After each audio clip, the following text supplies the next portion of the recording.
इकबाल रांझा की कहानी है, जिन्हें 22 साल जेल में रहना पड़ा। सजाए मौत हो गई, रिहाई कैसे मिली इन्हें, किस गुनाह की सजा काटी, जेल में रहकर क्या क्या मुसीबतें बर्दाश्त की और एक बंदे पर क्या बीतती है जब उसे इतने साल अंदर रखा जाए, मौत के मुंह से वापस कैसे आए। आखिरी मुलाकात हो रही सी, घर दे सारा इंतजाम कर लिया सी, कफन दफन दा उन्होंने यकीन सी कि सुबह सी डेड बॉडी लै आनी।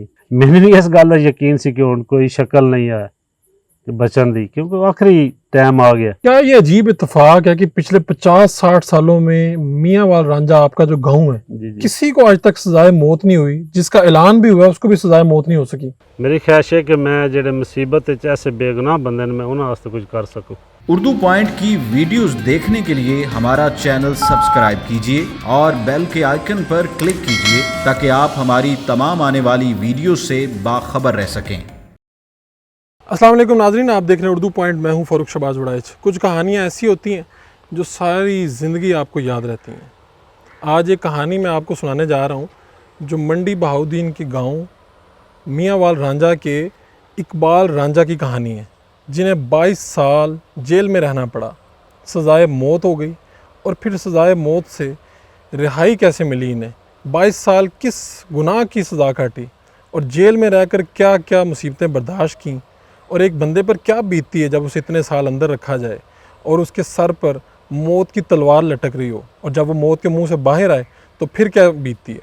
उनकी कहानी उन्हीं की ज़ुबानी सुनते हैं। हुआ क्या था जब आप 16-17 साल के थे जिसकी वजह से आपको जाना पड़ा जेल में? जी, मुझे तो इन्ना ही मालूम है कि एक वाक़या होया जिस च डकैती कतल होया, ठीक है। उस चो 5 बंदे नामजद होए। वो भी उस टाइम मुद्दईया ने नहीं पता सी कि साडा वाक़या होया, बंदा कतल हो गया, लेकिन उन्होंने इस गल दा नहीं पता कि साडा बंदा किसने कतल किया, क्यों होया, ठीक है, तो किने किया। लेकिन उस टाइम असी नामजद हो गए, सन नामजद हो गए, तो उन्हें आख्या कि ए तुहाडे मुलजम ने, इन्हें ही कतल किया। वो बाकी मुद्दई तो जेडे उन्होंने कुछ शहादतां उन्हें दित्तियां सन, कुछ उन्होंने आख्या कि ठीक साढ़े सिर्फ इन्ना, और जज साहब ने उन्होंने सिर्फ 10-10 साल सजा दी, मैंने सज़ा मौत दे दी। सज़ा मौत चो से इस तरह ही सी कि बड़ा एक बच्चे वास्ते जी बड़ी मुश्किल तरीन सज़ा है। तब आप बालिग भी नहीं थे जब आपको पता चला कि मुझे सजाए मौत दे दी गई है? जी नहीं, उस टाइम तो क्या उस वक्त क्या सोचा कि क्या हुआ मेरे साथ? इस टाइम पता ही नहीं सी आगे को अपील भी होंगी है, हाई कोर्ट होंगी है, सुप्रीम कोर्ट होंगी। उस टाइम तो यह सी कि जाने ना फांसी ला देना, फांसी की सज़ा होगी, फांसी जाने ला देना। लेकिन अगो जो जेल के अंदर लै गया अगो फिर सज़ा मौत के कैदी, काफ़ी सज़ा मौत के कैदी सन। तो आप तो उन सब में छोटे होंगे? जिस साहब में छोटा था। तो क्या वो क्या बातें करते थे, क्या हालात होते थे अंदर? बस अजीब ही एक अजीब ही दुनिया जेल की, क्योंकि बाहरली दुनिया तो जेल की दुनिया दो अलग चीज़ां। सोचते तो होंगे कि मैं किसी दिन भी लटक जाऊंगा और अल्लाह के पास चला जाऊंगा। ये सोच सी कि किसी टाइम ही कुछ भी हो सकता है। और वो तो बड़े ख़तरनाक मुजरिम होते हैं जो वहाँ पर सजाए मौत के। जी हाँ, ख़तरनाक भी होते हैं और अच्छे इंसान भी हैं। क्या वहाँ पर अंदर क्या होता रहा, क्या आपको मुश्किल भी पेश आई? कुछ लोग होते हैं जो बड़े कैदी होते हैं, वो आप पर रोब भी जमाते हैं, सख्ती भी करते हैं, मार कुटाई भी होती है जेल के अंदर, ये वाक़यात भी आम है?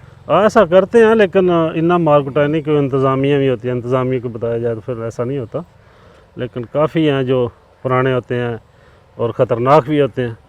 वो कई ऐसे होते हैं कि वो शरीफ लोग हैं, कई बाहर अंदर बह के गिंगा बनाते हैं कि बाहर हम ये कारोबार करेंगे, ये करेंगे। गलत सोसाइटी के आदमी होते हैं। लेकिन तकरीबन जो उस टाइम 95% जो ना जराम पेशा लोग होते थे। अच्छा, ठीक तो है। अब तलीम काफ़ी तलीम जी तलीम आ गई लोगों में, ठीक है, तकरीबन हुण 45% जराम रह गया। अच्छा। बाकी जरा ना 65-55% वो बेगुनाह लोग होते हैं जेल में। कब जो वारिस थे जिनका कत्ल हुआ था, जी उन्होंने कब आपको माफ़ी दे दी? किस साल की बात है? उन्हें 2003 में मैंने माफ़ कर दिता सी जी। तो फिर रिहाई क्यों नहीं हुई? जी, एक गवर्नमेंट राजीनामा तस्लीम नहीं सी कीता। क्या मसला, क्या मुश्किल क्या आई उसमें आड़े? वो कहते हैं कि एक्ट लगा हुआ है 396 और नॉन कैप्रोमाइज है, उस कैप्रोमाइज नहीं हो सकता। ठीक है, लेकिन बाज़ अथॉरिटी हैं सुप्रीम कोर्ट की, उन्होंने राजीनामा तस्लीम किया इस 396 में भी 2003 से लेके 2020 में आपकी रिहाई हुई, जी 17 साल बाद जाके वही राजीनामा तस्लीम हुआ। जी वो तब कैसे, मतलब 17 साल बाद कैसे मुमकिन हुआ? अदालत ही बता सकती है, मैं क्या बताऊँ। तो आप क्या सोचते थे जब ये 22 साल आपके अंदर गुजर गए, सारी जवानी अंदर गुजर गई, जी हाँ, तो तब क्या सोचते थे मैं बाहर आऊँगा, क्या होगा? एक जो शरीफ आदमी ਉਹਦੀ ਸੁਣੀ ਨਹੀਂ ਜਾਂਦੀ, ਨਾ ਅਦਾਲਤ ਵਿੱਚ ਨਾ ਕਿਧਰੇ ਵੀ ਨਹੀਂ ਸੁਣੀ ਜਾਂਦੀ। ਠੀਕ ਹੈ, ਅਗਰ ਵੇਖਿਆ ਜਾਏ ਤਾਂ ਸਾਡਾ ਜੋ ਸਰਮਾਇਆ ਜਾਂ ਮਕਾਨ ਦੱਸ ਸਕਦੇ ਨੇ ਸ਼ਾਤੀ ਨੇ ਇਸ ਗੱਲ ਦੇ ਕਿ 22 ਸਾਲ ਜੋ ਵੀ ਕਮਾਇਆ ਇਹਨਾਂ ਕੇਸ ਤੇ ਲੱਗਾ। ਠੀਕ ਹੈ, ਅਗਰ ਕੇਸ ਨਾ ਹੁੰਦਾ ਤਾਂ ਹੋ ਸਕਦਾ ਸੀ ਵੀ ਅੱਛੇ ਰਿਹਾਇਸ਼ੀ ਹੁੰਦੇ, ਅੱਛੇ शहरी होंगे, लेकिन मकान अच्छे होंगे, रिहाइश अच्छी होंगी। जेल के अंदर जब तनहा होते थे और ये सोचते थे कि सजाए मौत मिल जाएगी जी, तो कभी रोए भी? काफ़ी दफ़ा परेशान होया। सोच ही तकरीबन ये होंदी सी किसी टाइम कुछ भी हो सकता, सजाए मौत फांसी हो सकती है। फिर इस तरह कि एक चक्की 7-8 आदमी, उन्हें 7-8 एक ने उसकी डेट आ गई, उन्हें फांसी देनी उन्हें, फिर बाकी हिसाब ला लो कि बाकियों का की हाल होएगा। जब आप में से 7-8 में से एक बंदा कम हो जाता है काम हो जो आपके साथ ही रहता था जा और पता चला कि आज ये मार दिया जाएगा, जा। आज इसको सजाए मौत हो जाएगी, जी, आज इसको और फिर वो वापस नहीं आता था, जी, नहीं एक मुद्दा जब जाता था, जा तो बाकी सारे तो डर जाते थे। जा सहम जाते सब, तकरीबन एक टाइम 2 टाइम का खाना भी नहीं खाते, परेशानी के आलम में रहते, चुप जिवें सहम जाती चीज़, ना आपस च गलबात करनी, आपो अपने खड्डे ते अपने बिस्तरे ते चुप करके प्यार रहना। ठीक है, तो सजाए मौत के जो कैदी होते हैं उनके सेल में खुशी और कहके भी लगते हैं? बहुत घट होंगे ने ऐसे काम। कोई बड़ी खुशी होवे किसी ना कोई तो फिर होंदा ऐसा, वरना वहाँ पर सिर्फ दुख, दुख वहशत और डर ही होता है। जी डर ही होता है। 16-17 साल के थे, जेल में चले गए, 22 साल बाद रिहाई हुई। जी भाई साहब, तो पहले क्या था जो ज़िंदगी देख के गए थे, आपकी इर्द गिर्द दोस्त, अहबाब, घर वाले सारे, और जब 22 साल बाद वापस आए तो क्या बदला हुआ था यहाँ पर? जी तकरीबन हर चीज़ नवी है। अच्छा। मेरे वास्ते काफ़ी चीज़ां ने, बल्कि काफ़ी नहीं, चंद चीज़ां जड़ियां पुरानियां, बाकी तकरीबन नवियां ने। मेरे वास्ते तो एक मोबाइल है आम चीज़ है, तुहाडे वास्ते मेरे वास्ते भी नवा है। मोबाइल यूज़ नहीं करते आप? नहीं, मोबाइल मेरे वास्ते नवी चीज़ है, क्योंकि अंदर कभी शक्ल ही नहीं देखी इसकी? अफसरों के हाथ वेखी दा सी, खुद कभी यूज़ नहीं किया? नहीं 22 साल आप जेल में रहे, जी बहुत सी चीज़ों के आप आदी हो गए होंगे। जी, जब जी। आप बाहर आए तो आपने कहा यार ये मेरी आदत क्या बन गई है, मैं बदल नहीं पा रहा। जी हाँ। एक सुबह उठन की आदत जी है ना, सुबह च तकरीबन जिस टाइम अजाना तो फौरन बाद जेल का सब अच्छा होंदा, सब अच्छा जिस टाइम होंदा उस टाइम आके जगांदे, अगर कोई नहीं जागदा तो उन्हें सोटियां मारियां जांदियां। ठीक है, सुबह आपको भी छोटियाँ पड़ी? नहीं तकरीबन नहीं चांस आया, क्योंकि मैं पहले उठ जाते जी थे? कोशिश करता पहले ही उठ जा। तो हुण सुबह मैं इत्थे घर सुत्या ना, तो मेरे कुछ ज़हन च ही होंदा कि सोटियाँ पहन गई? सोटियां पहन गई, टाइम ना उठ जाऊँ, सुबह सुबह मैं जाग जाना। माँ बाप में से कौन मिलने आते थे वहाँ पर, बहन भाइयों में से आपके पास? जी वालदा साहब पहले फौत हो गए, वालद साहब बाद च फौत होए। कब फौत हुए? आपकी कैद के दौरान ही फौत जी हुए? कैद दे दौरान ही वो फौत होए ने, जिस टाइम मेरा 2003 राजीनामा होया, अगर गवर्नमेंट तस्लीम नहीं किया, हाँ जी। उन्होंने यही धचका बड़ा लग गया सी कि वो फौत हो गया। तो जब पता चला जेल के अंदर के वाले साहब फौत हो गए जी तो क्या गुजरी? मैंने 2 दिन बाद पता लगा ही वालद साहब फौत हो गए। किसने बताया? एक ਸਾਡੇ ਤੇ ਮੰਡੀ ਬੋਲਦੀ ਦੇ ਬੰਦਾ, ਉਹਦੀ ਮੁਲਾਕਾਤ ਗਈ ਸੀ ਤੇ ਉਹਨੇ ਮੈਨੂੰ ਦੱਸਿਆ ਕਿ तेरे वालिद साहब फौत हो गए। क्या फौरी तौर पे क्या क्या फौरी सोचा, तौर क्या गुजरी?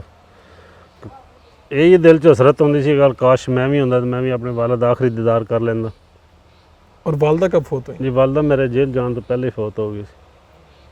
आपके जेल जाने से पहले ही, कैद होने से पहले फौत हो जी चुके थे? पहले फौत हो गया था। तो जब वापस आए बहन भाई उधर मिलने आते थे जेल में? जी भाई जांदा सी, बहन जांदी सी। तो ये क्या कहते थे जब ये आते थे कि इतने सालों से रिहाई नहीं हो रही, सजाए मौत की कैदी हैं, जा मौत ही मिल जानी है, जी ये हाँ। क्या कहते थे, बातें क्या ਇਹ करते थे आप लोग? ਪਰੇਸ਼ਾਨ ਹੀ ਹੁੰਦੇ ਸਨ, ਤੇ ਕਦੀ ਆਂਦੇ ਸਾਂ ਕੋਸ਼ਿਸ਼ ਕਰ ਰਹੇ ਆ, ਜਿਸ ਟਾਈਮ ਮੈਨੂੰ ਪਰੇਸ਼ਾਨ ਵੇਖਣਾ ਇਹਨਾਂ ਨੇ, ਅਸੀਂ ਕੋਸ਼ਿਸ਼ ਕਰ ਰਹੇ ਆ ਤੂੰ ਪਰੇਸ਼ਾਨ ਨਾ ਹੋ, ਅੱਲਾ ਮਿਹਰਬਾਨੀ ਕਰੇਗਾ, ਅੱਲਾ ਸੁਲਹ कराएगा, हो जाएगी ਜਾਂ ਤੈਨੂੰ ਕੋਈ ਸਵਾਬ ਲੱਗ ਜਾਏਗਾ। ਤੇ ਕਾਫੀ ਦਫਾ ਇੰਜ ਹੁੰਦਾ ਸੀ ਕਿ ਆਪ ਹੀ ਪਰੇਸ਼ਾਨ ਹੁੰਦੇ ਨੇ, ਅੱਧਾ ਘੰਟਾ ਮੁਲਾਕਾਤ ਹੁੰਦੀ ਹੈ, 1-2 ਦਫਾ ਬੋਲਦੇ ਸਨ, ਬਾਕੀ ਚੁੱਪ ਕਰਕੇ ਬੈਠੇ ਰਹਿੰਦੇ ਸਨ, ਬਹਿ ਕੇ ਕੋਈ ਵਾਪਸ ਆ ਜਾਂਦੇ ਸਨ। बातें नहीं, बातें कम होती थी वैसे, बैठ रहे थे? बहुत कम, सिर्फ वेहदे ही सन, मैंने वेंदे रहंदे हैं, जेड़ा भी जांदा वेंदा रहंदा। तो कभी ऐसा भी हुआ कि मुलाकात का दिन और कोई मिलने ना आया हो? जी काफ़ी दफ़ा होया। फिर क्या सोचते थे कि मिलने क्यों नहीं आए? क्या ਹੁੰਦੀ ਪਰੇਸ਼ਾਨੀ ਹੁੰਦੀ ਸੀ ਵੀ ਕਿਉਂ ਨਹੀਂ ਆਇਆ ਮੁਲਾਕਾਤ ਤੇ ਕਿਸ ਵਜ੍ਹਾ ਤੋਂ ਨਹੀਂ ਆਇਆ। ਫਿਰ ਹੁੰਦਾ ਸੀ ਹੋ ਸਕਦਾ ਉਹਨਾਂ ਕੋਲ ਖਰਚਾ ਨਾ ਹੋਵੇ, ਉਸ ਤੋਂ ਹੋ ਸਕਦਾ ਕੰਮ ਜ਼ਿਆਦਾ ਹੋਵੇ ਘਰ, यानी वाई बीजी का काम सी, हो सकता है काम अगर ये टाइम वापस आ जाए 22 साल पहले वाला, जी, तो ज़िंदगी में क्या करना चाहेंगे? तकरीबन देखो मैं उस टाइम ही पढ़ता सा तो मैं एक मुल्क का अच्छा शहरी बनना चाहता सा। अगर जेल च भी तलीम रखी जारी रखी है। क्या किया जेल में? तालीम क्या? जी मैं कुरान पाक जेल च जाके पढ़िया, अगर अच्छा मिडल की फिर मैट्रिक की जेल च, ठीक है। मैं हूँ तकरीबन इस माशरे का अच्छा शहरी होना चाह। आपके हालात का कसूरवार कौन है? किसकी आपकी ज़िंदगी के ये जितने हालात बने किसको कसूरवार समझ? देखो जी मैं तो कानून का ही कसूरवार समझना, मैं कानून ने ठीक हमारे सिस्टम में खराबी है जा सिस्टम में खराब जिसने आपके 22 साल खराब कर दिए। जा तो ज़िंदगी दोबारा मिले तो कभी ऐसी नहीं गुजारना चाहेंगे? जी नहीं, कभी भी नहीं। अब किसी चीज़ से डर भी लगता है? तकरीबन हले मेरे जहन चो खौफ हले भी नहीं गया, हले भी मेरा जड़ा डेट का खौफ है, आखिरी मुलाकात का खौफ है, वो हो सकता काफ़ी अरसे बाद जाए। हाले भी मेरा जहन जड़ा जेल के अंदर ही घूमता रहता है जी, क्योंकि ज़्यादा मेरी ज़िंदगी जेल च गुजरी। तो आप क्या शादी करेंगे, घर बसाएंगे, जी, किस तरह से ज़िंदगी शुरू करेंगे? जी इंशाल्लाह शादी भी करूँगा और घर भी बसाएंगे। कोशिश है कि इंशाल्लाह कलात और ठीक हो बच्चों को पढ़ाएंगे? क्या पढ़ाएंगे? इंशाल्लाह। को हर माँ बाप का दिल होंदा कि मेरे बच्चे अच्छे अफसर बनन, अच्छे लिखे पढ़े हों, तो मैं भी कोशिश करांगा इंशाल्लाह के। कोई एक बात जो आप पाकिस्तान के जो इक़्तिदार जिनके पास है उनको आप कहना चाहें तो क्या बात कहेंगे? देखो एक जेल का सिस्टम ऐसा होना चाहिए कि एक चेक करना चाहिए, सिस्टम में चेक करना चाहिए कि जेल च बेगुनाह कितने बंदे ने, अगर नाबालग ने तो कितना चिर रुलते हैं पे जेल के अंदर। और काफ़ी एक बंदा सरगोदा का मुड़ा ने मैंने खत लिखा कि मैंने 29-28 साल हो जेल च अंदर हो गए। क्या अगर वेखो कि मैंने जिस टाइम मेरी डेट लगी है 18-19 साल मैंने हो गया सन जेल के अंदर। अगर 18-19 साल एक बंदा जेल च रहा है, 18-19 साल बाद उन फटे की मौत हो जाती है, तो क्या फैमिली ने इन्नी सज़ा होनी चाहिए? एक चलो मैं एक गैर शादीशुदा, एक शादीशुदा बच्चे ने, माँ है, बाप है, वो सारे कैद च ने, ਉਹਦਾ कैद का हिसाब कौन देगा? एक बीवी एक बंदे दी 18-19 साल नाल कैद कटदी पई है। यानी कि आप कह रहे हैं कि एक फ़र्द कैद नहीं काटता, पूरा पूरा ख़ानदान ख़ानदान कैद कटदा जी। और आप ये बताएं क्या जेल में आपसे जो बड़े मुजरिम थे, कभी आपसे आप जो नाबालिग थे, कभी ज़्यादती की कोशिश भी की गई? नहीं, काफ़ी दफ़ा सुनने च आया, लेकिन मेरे नाल ऐसा कहाँ वाक़या नहीं होया, लेकिन सुनने च काफ़ी वाक़या आए। वाक़यात होते थे ऐसे? जी होते हैं, लेकिन मेरे ज़ाती तौर पर नहीं ऐसा। और डरा के रखते हैं वहाँ पर जो छोटी उम्र के लोग होते हैं उनको बड़ी उम्र वाले डरा के रखते हैं? जी कोशिश करते हैं, और उनसे काम भी करवाते हैं? काम ऐसा कोई भी नहीं होता, यही होता है कि बिस्तर ठीक कर दे, भांडे धो दे, ये काम होता है और कोई काम नहीं है। ज़िंदगी की सबसे बड़ी ख्वाहिश क्या है? ख्वाहिश मेरी तो यही है कि मैं तो इन्ना चिर मुसीबत च रहा ही हाँ। मेरी ख्वाहिश है कि मैं जेडे मुसीबत ऐसे बेगुनाह बंदे ने मैं उन्होंने वास्ते कुछ कर सकूँ। 25 मार्च 2016 जी जी अदालत ने ऐलान कर दिया कि इकबाल रांझा को 30 मार्च 2016 को फांसी दे दी जाएगी। जी जी। उसके बाद क्या हुआ? उसके बाद ये है कि मैं मंडी बोलती सा, मंडी बोलती तो मैंने इतने तख्ता स्याह को नहीं मंडी बोलती जेल च, वो गुजरात जाके तख्ता स्याह ते लांदे ने, तख्ता फट्टा उत्थे गुजरात ते। इन्हें मैंने 25 मार्च ਨੂੰ मुकर्रर हुई, 26-27 मार्च ਨੂੰ मैंने लै गए ने गुजरात। उस बाद इन्हें सैल खाली कराया, सैल खाली करा के उन्हें मैंने तो कल्ले बंदे बंद कर दिता, अंदर कोई चीज़ किल वगैरह किसी किस्म की कोई चीज़ नहीं होंगी, कल्ला बंदा आंदा। उस तो बाद डॉक्टर आते हैं, डॉक्टर एक होंगे कि वो नाप करता, एक बंदे दीवार नाल खड़िया करता, इधर रख के फीता चैक करते हैं कि हाइट किन्नी, फिर उस तो बाद वेट किन्ना, अगर वेट हल्का हो तो फिर वो थले फटे लाने तो बाद वो मिट्टी बंदे रेत पा के, क्योंकि गर्दन जड़ा ना मणका तरोड़ना होंगे। तो मुश्किल तरीन वक्त वो सी 29 मार्च ਨੂੰ, 29 मार्च ਨੂੰ घर दे मिलना सी मैंने आखिरी दफ़ा, क्योंकि आखिरी एक दिन बड़ा लम्मा सी मेरी परेशानी की वजह तो कि हुण घर दे हुण किस टाइम आउणगे, ਅਗਰ ਉਹ ਮਿਲ ਰਹਿੰਦੇ ਨੇ ਤਾਂ ਕੀ ਮੈਂ ਉਹਨਾਂ ਨਾਲ ਗੱਲਾਂ ਕਰਾਂਗਾ, ਉਹਨਾਂ ਨੂੰ ਕੀ ਸਮਝਾਵਾਂਗਾ, ਕਿਉਂਕਿ ਉਹ ਬੜਾ ਮੁਸ਼ਕਲ ਟਾਈਮ ਸੀ ਮੇਰੇ ਤੇ। ਔਰ ਮੁਲਾਕਾਤ ਗਈ ਹੈ ਤੇ ਮੁਲਾਕਾਤ ਹੀ ਤਕਰੀਬਨ ਰੋਂਦੇ ਸਨ, ਸਾਰੇ ਹੀ ਰੋਂਦੇ ਸਨ, ਲੇਕਿਨ ਮੈਂ ਜਿਹੜਾ ਨਚਾਰੇ ਸੀ ਮੇਰਾ, ਮੈਂ ਉਹਨਾਂ ਕਿਹਾ ਕਿ ਨਾ ਨੱਕ ਨਾ ਰੋਣ, ਚੁੱਪ ਕਰਕੇ ਜਿਹਨੇ ਆਉਣਾ ਚੁੱਪ ਕਰਕੇ ਮਿਲ ਜਾਏ। ਲੇਕਿਨ ਜੋ ਖੂਨੀ ਰਿਸ਼ਤੇ ਨੂੰ ਨਹੀਂ ਰਹਿੰਦੇ ਰੋਂਦੇ ਸਨ। ਠੀਕ ਹੈ, ਉਹ ਸਭ ਤੋਂ ਮੁਸ਼ਕਲ ਵਕਤ ਉਹ ਸੀ।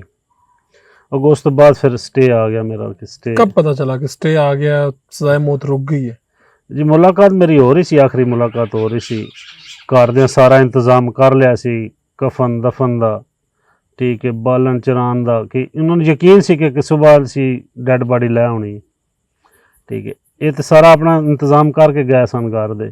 ਮੈਨੂੰ ਵੀ ਇਸ ਗੱਲ ਦਾ ਯਕੀਨ ਸੀ ਕਿ ਹੁਣ ਕੋਈ ਸ਼ਕਲ ਨਹੀਂ ਹੈ ਕਿ ਬਚਣ ਦੀ, ਕਿਉਂਕਿ ਆਖਰੀ ਟਾਈਮ ਆ ਗਿਆ। ਠੀਕ, ਉਸ ਤੋਂ ਬਾਅਦ ਇੱਕ ਪਟੀਸ਼ਨ ਦਾਇਰ ਕੀਤੀ ਉਹਨਾਂ 29 ਮਾਰਚ ਨਹੀਂ, 29 ਮਾਰਚ ਨਹੀਂ, ਜਦੋਂ ਮੁਲਾਕਾਤ ਹੋ ਰਹੀ, ਸਟੇ ਆ ਗਿਆ ਮੇਰਾ 15 ਦਿਨ ਦਾ। ਕਿ ਇਹ ਜ਼ਿਹਨ 'ਚ ਇਹੀ ਹੁੰਦਾ ਕਿ 15 ਦਿਨ ਜ਼ਿੰਦਗੀ ਹੋਰ ਵੱਧ ਗਈ ਹੈ। तब पता चला कि 15 दिन मेरी जिंदगी और बढ़ गई है। ਜੇ 15 ਦਿਨ ਜ਼ਿੰਦਗੀ ਹੋਰ ਵੱਧ ਗਈ। ਚਲੋ ਫਿਰ ਇਹ ਸੀ ਕਿ ਜ਼ਿਹਨ 'ਚ ਹੁੰਦਾ ਕਿ ਚਲੋ ਘਰ ਦੇ ਨਾਲ ਬਹਿ ਕੇ ਮੁਲਾਕਾਤ ਦਾ ਇੱਕ ਵਕਤ ਹੁੰਦਾ, ਟਾਈਮ ਹੁੰਦਾ, ਵਾਰ ਹੁੰਦਾ ਸਾਡਾ ਮੁਲਾਕਾਤ ਦਾ, ਜੁਮਰਾਤ ਕਰ ਲਓ, ਉਸ ਟਾਈਮ ਬਹਿ ਕੇ ਅਸੀਂ ਸਾਰੇ ਘਰ ਦੇ ਨਾਲ ਗੱਲਬਾਤ ਕਰ ਲਾਂਗੇ, ਮੁਲਾਕਾਤ ਕਰ ਲਾਂਗੇ। ਜਿਹੜੀਆਂ ਗੱਲਾਂ ਮੈਂ ਇੱਥੇ ਨਹੀਂ ਸਮਝਾ ਸਕਿਆ ਉੱਥੇ ਸਮਝਾ ਲਾਂਗਾ। लेकिन उस जेन च नहीं होंगे कि 15 दिन की मैंने मोहलत लग गई। तो फिर क्या, किस तरह से मौत के मुंह से वापस कैसे आए? जी वापस आना एक बड़ी मुश्किल जगह होंदा है, टाइम हो कि बंदे यकीन भी नहीं होंदा ते खुशी भी थोड़ी जी होंदी है कि चलो 15 दिन मैंने मिल ही गए ना, एक जिंदगी दे चलो 15 दिन और वध गए ने। वो एक खुशी थोड़ी होंदी है, सोच ज़्यादा होंदी है, हैरानगी ज़्यादा होंदी है। तो इंसानी हकूक की तंजीम आप तक कैसे पहुंची? ये फिर सजाए मौत से जिंदगी का सफर कैसे तय हुआ? ਇਹ ਕਹਾਣੀ ਮੈਂ ਤੁਹਾਨੂੰ ਦੱਸਣਾ ਕਿ ਇਨਸਾਨੀ ਹਕੂਕ ਤਨਜ਼ੀਮ ਇੱਕ 2001 ਚ ਆਰਡੀਨੈਂਸ ਸਦਰ ਪਾਕਿਸਤਾਨ ਨੇ ਜਾਰੀ ਕੀਤਾ ਹੈ ਕਿ ਜਿਹੜੇ ਬੱਚੇ ਨਾਬਾਲਗ ਨੇ ਉਹਨਾਂ ਦਾ ਮੈਡੀਕਲ ਕਰਾਓਗੇ, ਮੈਡੀਕਲ ਕਰਾ ਕੇ ਉਹਨਾਂ ਦੀ ਉਮਰ ਘੱਟ ਹੈ ਤੇ ਉਹਨਾਂ ਦੀ ਸਜ਼ਾ ਮੌਤ ਤਬਦੀਲ ਕਰ ਛੱਡੋ। ਠੀਕ ਹੈ, ਉਹ ਆਰਡੀਨੈਂਸ ਜਾਰੀ ਹੋ ਗਿਆ, ਹਾਲੇ ਵੀ ਜਾਰੀ ਹੈ, ਉਹਦਾ ਹਾਲੇ ਵੀ ਲਾਗੂ ਹੈ ਪਾਕਿਸਤਾਨ ਤੇ, ਲੇਕਿਨ ਉਹਦੇ ਤੇ ਅਮਲ ਨਹੀਂ ਹੋਇਆ। ਮੈਡੀਕਲ ਬੋਰਡ ਬੈਠੇ ਨੇ, ਉਹਨਾਂ ਉਮਰ ਮੇਰੀ ਘੱਟ ਲਿਖ ਛੜੀ ਹੈ, ਲੇਕਿਨ ਉਸ ਤੋਂ ਬਾਅਦ ਉਸ ਤੇ ਅਮਲ ਨਹੀਂ ਹੋਇਆ। ਉਹ ਮੈਡੀਕਲ ਬੋਰਡ ਰਿਪੋਰਟ ਜਿਹੜੀ ਹੋਮ ਡਿਪਾਰਟਮੈਂਟ 'ਚ ਗਈ, ਹੋਮ ਡਿਪਾਰਟਮੈਂਟ 'ਚ ਇਨਸਾਨੀ ਹਕੂਕ ਜੇਪੀ ਇਹਨਾਂ ਦਾ ਵਿਜ਼ਿਟ ਹੋਇਆ, ਇਹਨਾਂ ਵੇਖੀ, ਇਹਨਾਂ ਪੁੱਛਿਆ ਵੀ ਇਹ ਬੰਦੇ ਕਿੱਥੇ ਨੇ। ਉਹ ਹੋਮ ਡਿਪਾਰਟਮੈਂਟ ਦੱਸਿਆ ਵੀ ਇਹਦੇ 'ਚ ਕੁਝ ਫੱਟਣ ਲੱਗ ਗਏ ਨੇ, ਕੁਝ ਰਿਹਾ ਹੋ ਗਏ ਨੇ। ਇੱਕ ਬੰਦਾ ਗੁਜਰਾਤ ਜੇਲ੍ਹ 'ਚ ਆਇਆ, ਉਹ 2 ਬੰਦੇ ਮੇਰੇ ਕੋਲ ਆ ਗਏ ਨੇ ਇਨਸਾਨੀ ਹਕੂਕ ਦੇ। ਉਹਨਾਂ ਮੈਨੂੰ ਦੱਸਦੇ ਨੇ ਕਿ ਅਸੀਂ ਤੇਰਾ ਕੇਸ ਲੜਨਾ ਇਨਸਾਨੀ ਹਕੂਕ ਦੀ ਤਰਫੋਂ। ਮੈਨੂੰ ਇਨਸਾਨੀ ਹਕੂਕ ਤੋਂ ਇੰਨੇ ਤਾਰਫ ਸੀ ਉਹਨਾਂ ਦਾ ਕਿ ਕੋਈ ਤਨਜ਼ੀਮ ਇਨਸਾਨੀ ਹਕੂਕ ਦੀ इंसानी जाना बचाती है, ਇਨਸਾਨੀ ਜਾਨਾਂ ਬਚਾਉਂਦੀ ਹੈ, ਇੰਨਾ ਹੀ ਸੀ। ਲੇਕਿਨ ਉਹਨਾਂ ਜਦੋਂ ਦੱਸਿਆ ਕਿ ਅਸੀਂ ਤੇਰਾ ਕੇਸ ਫੀਸ ਬਿੱਲ ਲਾ ਲੜਾਂਗੇ, ਤੇਰੇ ਕੋਲ ਪੈਸੇ ਨਹੀਂ ਲਾਂਗੇ ਤੇ ਜਿੰਨੀ ਹੋ ਸਕੇ ਅਸੀਂ ਸਪੋਰਟ ਕਰਾਂਗੇ। ਠੀਕ, ਤੇ ਮੈਂ ਉਹਨਾਂ ਦਾ ਸ਼ੁਕਰੀਆ ਅਦਾ ਕੀਤਾ। ਮੈਂ ਕਿਹਾ ਬੜੀ ਤੁਹਾਡੀ ਮਿਹਰਬਾਨੀ, ਨੇਕੀ ਹੈ ਕਿ ਤੁਸੀਂ ਮੇਰਾ ਕੇਸ ਲੜੋ, ਕਿਉਂਕਿ ਅਸੀਂ ਤਾਂ ਆਪਣਾ ਸਾਰਾ ਵਸ ਲਾ ਬੈਠੇ ਨਾ, ਸਾਡੀ ਕਿਧਰੇ ਵੀ ਸੁਣਵਾਈ ਨਹੀਂ ਹੋਈ, ਨਾ ਹਾਈ ਕੋਰਟ, ਨਾ ਸੁਪਰੀਮ ਕੋਰਟ, ਨਾ ਸਦਰ ਪਾਕਿਸਤਾਨ। ਤੇ ਉਹਨਾਂ ਜਦੋਂ ਕੇਸ ਲਿਆ, ਉਹਨਾਂ ਉਸ ਤੋਂ ਬਾਅਦ ਮੈਨੂੰ ਸਟੇ ਲੱਭਾ, ਸਟੇ ਬਾਅਦ ਕੇਸ ਚੱਲਦਾ ਰਿਹਾ ਮੇਰਾ ਸੁਪਰੀਮ ਕੋਰਟ 'ਚ। ਫਿਰ 2 ਸਾਲ ਬਾਅਦ ਕੇਸ ਖਾਰਜ ਹੋ ਗਿਆ। ਫਿਰ ਜਦੋਂ ਫਿਰ ਬਲੈਕ ਵਾਰੰਟ ਜਾਰੀ ਹੋਏ ਨੇ, ਫਿਰ ਇਨਸਾਨੀ ਹਕੂਕ ਤਨਜ਼ੀਮ ਨੇ ਜੇ ਕੋਸ਼ਿਸ਼ ਕੀਤੀ ਹੈ, ਉਹਨਾਂ ਆਖਿਆ ਕਿ ਇੱਕ ਬੱਚਾ ਨਾਬਾਲਗ ਪਾਕਿਸਤਾਨ ਦਾ ਆਰਡੀਨੈਂਸ ਸੀ ਕਿ ਇਹਦੇ 'ਚ ਨਾਬਾਲਗ ਨੂੰ ਸਜ਼ਾ ਮੌਤ ਨਹੀਂ ਦਿੱਤੀ ਜਾ ਸਕਦੀ। ਉਹਨਾਂ ਕੋਸ਼ਿਸ਼ ਕੀਤੀ, ਟ੍ਰਾਇਲ ਕੋਰਟ ਖਾਰਜ ਕਰ ਦਿੱਤੀ। ਫਿਰ ਉਹਨਾਂ ਹਾਈ ਕੋਰਟ ਰਿਟ ਦਾਇਰ ਕਰ ਦਿੱਤੀ।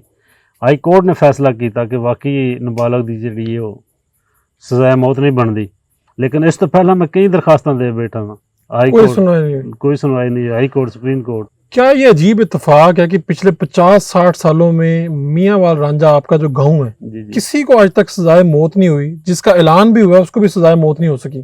जी हाँ, ये बड़ी दिलचस्प गल है जी। एक वाकया आज तो काफ़ी साल पहले होया सी और बजुर्गों ने मैंने दसिया कि किसी ने पीर दी दुआ है मियाँ नूं कि आज तक कोई बंदा फटे नहीं लगा। जिनकी अनाउंस हुई वो किस तरह बचे, जो आपके अलावा? काफ़ी हैं कि सुलह होगी, किसी दी हाई कोर्ट ने तब्दील कर दी, किसी सुप्रीम कोर्ट ने तब्दील कर दी थी। जिसने सुप्रीम कोर्ट की खारिज हुई वो भी फटे नहीं लगा, लेकिन वो अपनी तिब्बी मौत मर गया। मतलब सजाए मौत से पहले वो मर गया, लेकिन किसी को फांसी आज तक इस गांव के फर्द को नहीं हुई। जी, फांसी नहीं हुई।